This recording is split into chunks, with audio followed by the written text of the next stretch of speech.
नमस्कार दोस्तों, मेरा नाम है विमल सिंह। बालाजी स्टडी अड्डा में आपका स्वागत है। शिक्षक भर्ती 2020 के लिए पर्यावरण और हिंदी के हम जैसे कि आपको प्रैक्टिस सेट करा रहे हैं, तो जस्ट इससे पहले हमने जो पर्यावरण पोर्शन है उसके 30 प्रश्न देखे थे। साइड में आई बटन में पिछला वाला वीडियो आपको मिल जाएगा, उस पर क्लिक करके आप देख सकते हैं। आज हम देखेंगे हमारा हिंदी का प्रैक्टिस सेट नंबर 5 और इसके अंतर्गत कुल 30 प्रश्न जो है हम देखेंगे। तो चलिए शुरू करते हैं। और ये प्रश्न आपके सीटेट वगैरह के लिए भी हैं। मैंने थंबनेल पर नहीं लिखा है, पर देख रहे हैं पहला ही प्रश्न आपका सीटेट का ही है कि पिछड़े बालकों के शिक्षण को प्रभावी बनाने के लिए उपचारात्मक उपाय क्या है। ऐसे बालकों को सोचने का पर्याप्त अवसर देना चाहिए, ऐसे बालकों को कक्षा में आगे बढ़ाना चाहिए, ऐसे बालकों को हतोत्साहित ना करना, या सभी। आपको बताना है कि प्रभावी बनाने के लिए शिक्षण को, जो पिछड़े बालक हैं उनके शिक्षण को उपचारात्मक उपाय इनमें से क्या होंगे। तो चलिए बात करते हैं आंसर की। तो आप कहेंगे कि तीनों ऑप्शन आपके बिल्कुल सही हैं, आप उनको पर्याप्त अवसर दे देंगे ही, साथ में उन्हें आगे बढ़ाएंगे और हतोत्साहित नहीं करेंगे। यहाँ पर वर्ड क्या लिखा है? हतोत्साहित। हतोत्साहित मतलब उन्हें गिराने का कार्य नहीं करेंगे, उन्हें प्रोत्साहित करना।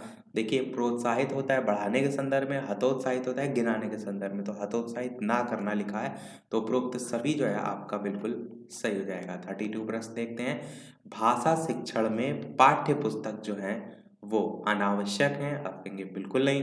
एकमात्र संसाधन है, ऐसा भी आप बिल्कुल नहीं कहेंगे, क्योंकि और भी बहुत से साधन होते हैं। साध्य है या साधन है, 3 या 4 ऑप्शन में आपको छांटना है। 2 ऑप्शन मैंने आपके लिए काट दिए हैं। बताना है आपको कि जो पाठ्य पुस्तकें हैं वो इनमें से क्या हैं, साध्य है या साधन है। तो चलिए बात करते हैं आंसर की। ऑप्शन 3 या 4 में से, तो आपका 4 ऑप्शन साधन है, बिल्कुल सही हो जाएगा। 33 प्रश्न कह रहा है कि शेष कादम्बरी जो है उसके रचयिता कौन है। नरेश मेहता, हजारी प्रसाद द्विवेदी, बाण भट्ट, या अलका सरावगी। इस प्रकार से 4 ऑप्शन है, बताना है आपको कौन सा सही होगा। शेष कादम्बरी के रचयिता यहाँ पर पूछा गया है। बात करते हैं आंसर के ऑप्शन 1 2 3 4 में से। तो चौथा आपका ऑप्शन अलका सरावगी जो है, आपका ऑप्शन नंबर 4 वाला अलका सरावगी जो है वो बिल्कुल सही हो जाएगा, शेष कादम्बरी के रचयिता। अगला प्रश्न देखते हैं 34। प्रिय प्रवास, मोस्ट इंपॉर्टेंट क्वेश्चन है, किसकी काव्य कृति है।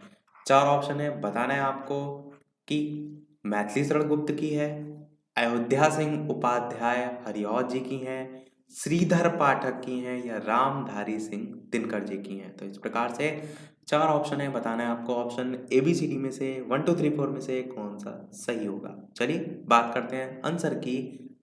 तो आपका आंसर दूसरा वाला अयोध्या सिंह उपाध्याय हरिऔध जो है वो बिल्कुल सही हो जाएगा। प्रिय प्रवास जो है, इस ग्रंथ को खड़ी बोली का प्रथम महाकाव्य होने का भी गौरव प्राप्त है। इस टाइप के प्रश्न भी आपसे पूछे जाते हैं।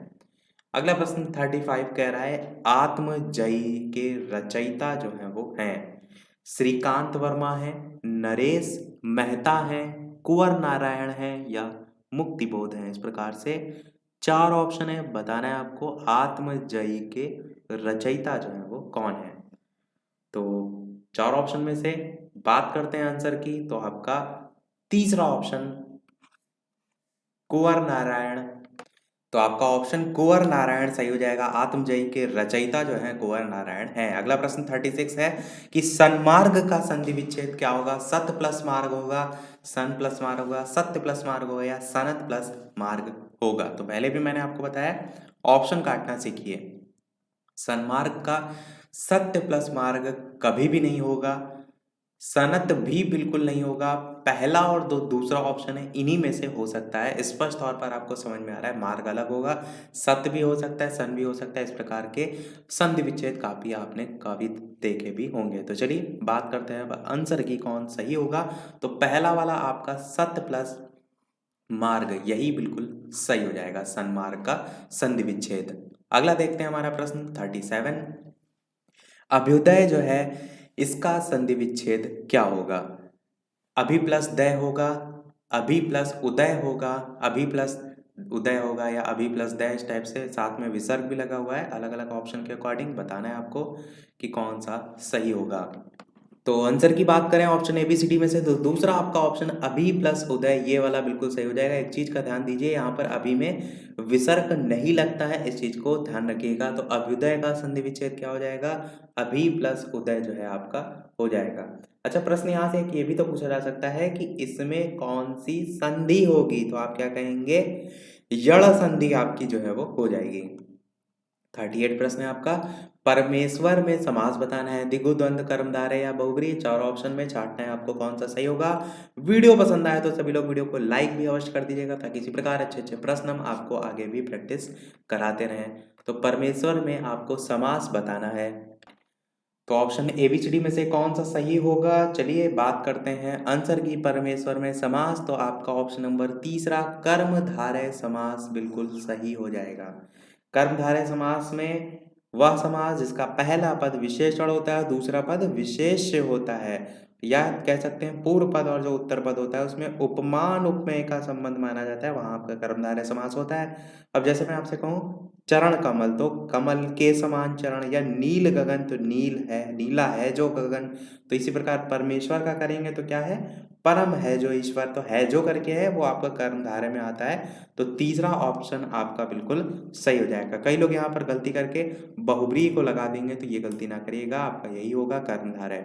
39 प्रश्न कह रहा है, देश सेवा में समास बताइए, कर्मधारय समास, द्विगु समास, तत्पुरुष समास या बहुब्रीहि समास। बताना है आपको चार ऑप्शन में कौन सा सही होगा। तो आपका ऑप्शन एबीसीडी में से कौन सा सही होगा, कर्मधारय, द्विगु, तत्पुरुष या बहुब्रीहि। तो आपका तत्पुरुष समास जो है वो बिल्कुल सही हो जाएगा, देश सेवा में तत्पुरुष समास है। अगला प्रश्न है आपका, प्रभा, इसको क्लियर कर देते हैं, प्रभा कीट किसका पर्यायवाची है, पतंग का है, तारा का है, जुगनू का है या मच्छर का है। तो इस प्रकार से चार ऑप्शन है, बताना है आपको कि प्रभा कीट किसका पर्यायवाची है। प्रभा मतलब ही होता है कांति फैलाए, रोशनी फैलाए, और कीट तो होता ही है। तो ये किस में आप देखते हैं, जुगनू में देखते हैं, तो यही आपका तीसरा वाला ऑप्शन, तो जुगनू जो है वो बिल्कुल सही हो जाएगा। 41 प्रश्न आपका है, जल का पर्यायवाची, अम्बु, तोय, वारी या ये सभी। तो जल तो बहुत ही यहाँ पर सरल पूछा गया है, और आप सभी जानते हैं कि तीनों ही पर्यायवाची जल के होते हैं, तो ये सभी आपका बिल्कुल सही हो जाएगा। 42 प्रश्न है, उच्छ्वास का विलोम क्या होगा, निःश्वास, विश्वास, उत्साह या संवास। इस प्रकार से चार ऑप्शन है, बताना है आपको उच्छ्वास का विलोम क्या होगा। चलिए बात करते हैं आंसर की, तो पहला ही ऑप्शन आपका निःश्वास वाला बिल्कुल सही हो जाएगा। चलिए देखते हैं हमारा अगला प्रश्न 43, यहाँ पर निःश्वास सही हो जाएगा। 43 प्रश्न है कि ऊहापोह का विलोम कौन सा है, असमंजस है, निसंदेह है, अनिश्चित है या निश्चित है। ऊहापोह की स्थिति बनी हुई है, इस टाइप से आप सेंटेंस भी बोलते हैं, तो इसका आपको विलोम बताना है और जस्ट अपोजिट बताना है। तो चलिए बात करते हैं आंसर की। ऊहापोह मतलब है कोई चीज निश्चित ना हो, और इसका अपोजिट होगा निश्चित, तो चौथा आपका ऑप्शन बिल्कुल सही हो जाएगा। अगला प्रश्न 44 कह रहा है कि रित का विलोम कौन सा है, अनर्थ है, विनत है, दंभी है या सरल है। इस प्रकार से चार ऑप्शन है, बताना है आपको कौन सा सही होगा। तो चार ऑप्शन में से अनरित आपका रित का विलोम जो है बिल्कुल सही हो जाएगा। अगला प्रश्न 45 देखते हैं, क्षमा किए जाने योग्य क्षम्य कहलाता है, क्षमावान कहलाता है, क्षमाशील कहलाता है या अक्षम्य कहलाता है। इस प्रकार से चार ऑप्शन है, बताना है आपको ऑप्शन 1 2 3 4 में से कौन सा सही होगा। तो चलिए बात करते हैं आंसर की, तो पहला आपका ऑप्शन बिल्कुल सही हो जाएगा, क्षम हम कहते हैं क्षमा किए जाने योग्य जो है उसको। 46 प्रश्न कह रहा है, प्रतिकार करने की इच्छा रखने वाले को हम क्या कहेंगे, प्रतिवाद कहेंगे, प्रतिकांक्षा कहेंगे, प्रतिचिकारसा कीर्षा कहेंगे या प्रतिवेग कहेंगे। प्रतिकार करने की इच्छा रखने वाले को क्या कहते हैं। तो चार ऑप्शन है, बताना है आपको 1 2 3 4 में से कौन सा सही होगा। बात करते हैं आंसर की, तो तीसरा आपका ऑप्शन, एक चीज का और ध्यान दीजिएगा कि प्रतिकार की जगह लिखा रहता है कहीं कहीं बदला चुकाने की इच्छा, तो इसी को ही कहते हैं प्रतिकार। तो प्रतिकार करने की इच्छा रखने वाले को हम प्रतिचिकित्सा के नाम से जानते हैं, ये आपका सही हो जाएगा। अगला प्रश्न 47 देखते हैं, शाटिका शब्द का तद्भव बताना है आपको। साइका होता है, साड़ी होता है, शयन कक्ष होता है या सैया होता है। इस प्रकार से 4 ऑप्शन है, बताना है आपका कौन सा सही होगा। तो शाटिका शब्द जो है इसका तद्भव बताना है। चलिए बात करते हैं आंसर की। ऑप्शन ए बी 1 2 3 4 में तो साड़ी आपका बिल्कुल सही हो जाएगा। तो आपका ऑप्शन दूसरा सही हो जाएगा। अगला प्रश्न 48 है। प्रकृति में उपसर्ग आपको बताना है। परा उपसर्ग, परि उपसर्ग, प्र उपसर्ग या प्रति उपसर्ग। अच्छा प्रश्न है, 4 ऑप्शन है, बताना है आपको कि कौन सा सही होगा। प्रकृति में उपसर्ग, तो ऑप्शन 1 2 3 4 में से बात करते हैं आंसर की। तो तीसरा आपका प्र उपसर्ग बिल्कुल सही हो जाएगा। अगला प्रश्न देखते हैं हमारा 49। प्रश्न आपका कह रहा है प्रतिबिंब में उपसर्ग आपको बताना है। प्रा, प्रति, परि या परा, इस टाइप से 4 ऑप्शन है। प्रतिबिंब में उपसर्ग आपको बताना है। तो 4 ऑप्शन में से कौन सा सही होगा, बात करते हैं आंसर की। तो प्रति आपका उपसर्ग यहाँ पर होगा। यहाँ पर ये गलती ना कीजिएगा कि प्रा को उपसर्ग आप लगा दें, प्रति ये पूरा आपका जो है वो उपसर्ग में आएगा। 50 प्रश्न कह रहा है आंखों में खून उतरना मुहावरे का अर्थ कौन सा है। क्रोध से आंख मुंह लाल होना, बीमार होना, क्रोध में अपशब्द कहना या विनाश करना। 4 ऑप्शन है, बताना है आपको कि इनमें से कौन सा सही होगा। तो चलिए बात करते हैं आंसर की। तो आंखों में खून उतरने का मतलब होता है क्रोध से आंख मुंह लाल होना। यही आपका मेन क्रोध के संदर्भ में बोला जाता है। 51 प्रश्न कह रहा है खून सवार होना मुहावरे का क्या अर्थ होता है। तो किसी को मार डालने का, को उद्दत होना, क्रोध आना, किसी को भड़कना, भड़काना या बेकाबू हो जाना। तो आपका 4 ऑप्शन है, बताना है कौन सा सही होगा। तो आप कहेंगे खून सवार होने का मतलब होता है कि किसी को मार डालने को उद्दत होना। ये आपका एग्जैक्ट जो अर्थ है वो निकलता है। कहते नहीं कि उसके सर पे खून सवार हो गया है, वो मारने को दौड़ रहा है। इस टाइप की मतलब एक इंटेंशन जिसको हम बोलते हैं वो उसमें देखने को मिलती है। 52 प्रश्न कह रहा है इनमें से कौन सा शब्द शुद्ध है। तो 4 तरीके से अंतर्निहित लिखा हुआ है, आपको बताना है इनमें से कौन सा जो है वो शुद्ध तरीके से लिखा हुआ है। 4 ऑप्शन है, बताना है आपको कौन सा सही होगा। चलिए बात करते हैं आंसर की। तो तीसरा वाला अंतर्निहित आपका बिल्कुल सही है। इस प्रकार से जो है वो लिखा जाता है, देख लीजिए, इस टाइप की प्रैक्टिस कर लीजिए। 53 प्रश्न कह रहा है अपवंचक आपका अलग अलग तरीके से लिखा गया है। यहाँ पर भी आपको बताना है कौन सा जो है वो बिल्कुल सही है। तो जो मैं अपवंचक बोल रहा हूँ उससे ही आपको समझ में आ रहा है कि दूसरा तो बिल्कुल नहीं होगा, चौथा हो सकता है। पर ध्यान दीजिए जो वंचक में न बिंदी वाला साउंड आ रहा है वो इस चा के ऊपर नहीं वा के ऊपर आ रहा है। तो पहला वाला आपका ऑप्शन बिल्कुल सही होगा, चौथा वाला आपका ऑप्शन नहीं होगा। पहले और चौथे में ही आप कंफ्यूज हो सकते थे। एक बार ध्यान से देख लीजिए, जब अपवंचक बोलते हैं ना, वा के बाद ना जो है आदि ना जो उसका साउंड आ रहा है जिसके लिए हमने बिंदी लगाई, तो वो वा के बाद आ रहा है इसलिए बिंदी वहां पर ही लगी है। चनक चनक नहीं है, वचनक नहीं है। तो वैसा होता तो चा के ऊपर लगा होता। तो पहला ऑप्शन हो जाएगा। 54 प्रश्न है आपका कि भौरो सबसे रघुवंश कुठार की धार में बारन बाजी सरत थई, बाण की वायु उड़ाए के लक्षण लक्ष करो अरिहा समरथ थई। उपरोक्त पद में कौन सा रस है, भयानक रस, करुण रस, रौद्र रस या भक्ति रस।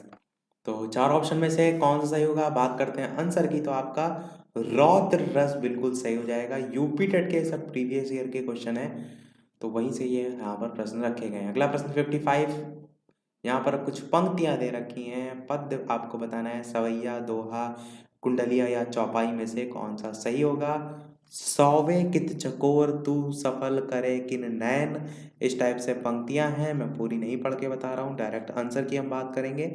आपको बताना है स्वयं से पढ़कर कि जो पद है इसमें कौन सा सही होगा। नीचे 4 ऑप्शन भी दे रखे हैं, बताना है आपको ऑप्शन 1 2 3 4 में से कौन सा सही होगा। बात करते हैं चलिए आंसर की। तो आपका तीसरा ऑप्शन बिल्कुल सही हो जाएगा, यानी कि कुंडलिया आपका बिल्कुल सही हो जाएगा। मैंने पहले ही बताया इन सब की मात्रा ही आपको लगाकर देखना होता है, उसी से आप देख सकते हैं। 56 प्रश्न कह रहा है कि ठाड़े हैं वो द्रुम डार गहे धनु कांधे, धरे कर सायक ले। उपरोक्त पद है सवैया, बरवे, सोरठा या उल्लाला। 4 ऑप्शन है, बताना है आपको कौन सा सही होगा। तो चलिए बात करते हैं आंसर की। तो आपका यहाँ पर पहला ऑप्शन सवैया बिल्कुल सही हो जाएगा। अगला प्रश्न देखते हैं 57। जो भी पंक्तियों पर आधारित है। गर्व करऊं रघुनंदन जिन मन माहा, देखहु आपन मूर्ति सिय के छाहा, उपरोक्त पद्य में कौन सा अलंकार है? रूपक, प्रतीप, व्यतिरेक या उल्लेख। 4 ऑप्शन है, बताना है आपको कौन सा सही होगा। तो ऑप्शन 1 2 3 4 में से बात करते हैं आंसर की, कौन सा सही होगा। तो आपका आंसर यहाँ पर दूसरा प्रतीप अलंकार बिल्कुल सही हो जाएगा। और प्रतीप अलंकार जो है आपका, जो प्रतीप है इसका अर्थ होता है उल्टा या विपरीत। और ये जो है उपमा अलंकार जो है उसके जस्ट अपोजिट होता है, उसके जस्ट विपरीत होता है। क्योंकि इस अलंकार में उपमान को लज्जित, पराजित या हीन दिखाकर जो उपमेय होती है उसकी श्रेष्ठता जो है वो दिखाई जाती है। तो ये आपका प्रतीप अलंकार होता है। और इसका सबसे अच्छा उदाहरण आपको रटा होना चाहिए कि सिय मुख समता किमि करे चंद वापुरो रंक, यानी कि सीता जी के जो मुख है उपमेय की तुलना बेचारे चंद्रमा उपमान नहीं कर सकता। उपमेय की श्रेष्ठता वहां पर प्रतिपादित होने से क्या कहेंगे आप, प्रतीप अलंकार है। 58 प्रश्न कह रहा है इन प्रत्यय का प्रयोग किस शब्द में हुआ है? पुजारिन में हुआ है, कठिन में हुआ है, चिन्ह में हुआ है या मीन में हुआ है। 4 ऑप्शन है, बताना है आपको कौन सा सही होगा। तो चलिए बात करते हैं आंसर की। तो पहला वाला जो है पुजारिन, यही बिल्कुल सही हो जाएगा। इन प्रत्यय पुजारिन स्पष्ट तौर पर आपको समझ में आ रहा है, पुजारी और इन अलग करके आप बोलेंगे तो इस पर भी आपको समझ में आ रहा है।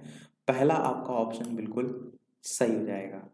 59 प्रश्न कह रहा है कि भाषा के मौखिक शिक्षण के अभ्यास का जो आरंभ है वो किससे होता है? ये हमारा लास्ट प्रश्न है, क्योंकि इसके बाद एक प्रश्न हम आपसे भी पूछेंगे। और वीडियो अभी तक आपने लाइक ना किया हो तो सभी लोग वीडियो को लाइक अवश्य कर दीजिएगा। इतने अच्छे अच्छे प्रश्न हम आपको प्रैक्टिस करा रहे हैं। चैनल पर नए हो तो सब्सक्राइब करके भी अवश्य जुड़ जाइएगा। और टेलीग्राम चैनल से नहीं जुड़े हैं तो वीडियो के डिस्क्रिप्शन में आपको लिंक मिल जाएगी, सर्च करके भी जुड़ सकते हैं। तो आंसर आपको बताना है, वाक्य रचना से आरंभ होता है, वार्तालाप से, प्रश्नोत्तर से या भाषा से। भाषा के मौखिक शिक्षण के अभ्यास का आरंभ किससे होता है ये आपको बताना है। तो चलिए बात करते हैं आंसर की। तो आपका 1 2 3 4 में से दूसरा ऑप्शन वार्तालाप जो है वो बिल्कुल सही हो जाएगा। वार्तालाप से ही जो है वो आरंभ होता है। अब देखते हैं वो प्रश्न, जैसे कि सभी वीडियो में हम आपसे एक ना एक प्रश्न पूछते हैं। इस वीडियो का आपके लिए प्रश्न 60 नंबर है कि चतुर्वेद में समास बताइए। पहला ऑप्शन है द्विगु समास, दूसरा है कर्मधारय समास, तीसरा है द्वंद्व और चौथा है अव्ययी भाव। तो ऑप्शन 1 2 3 4 में से कौन सा सही होगा? सभी लोग अपना आंसर वीडियो के मेन कमेंट में टाइप करके अवश्य बताइएगा कि चतुर्वेद में कौन सा समास जो है वो होगा। 1 2 3 4 भी टाइप कर सकते हैं या डायरेक्ट नाम भी टाइप कर सकते हैं। तो इसी के साथ हमारे आज के सभी प्रश्न समाप्त हुए। आज के वीडियो में इतना ही।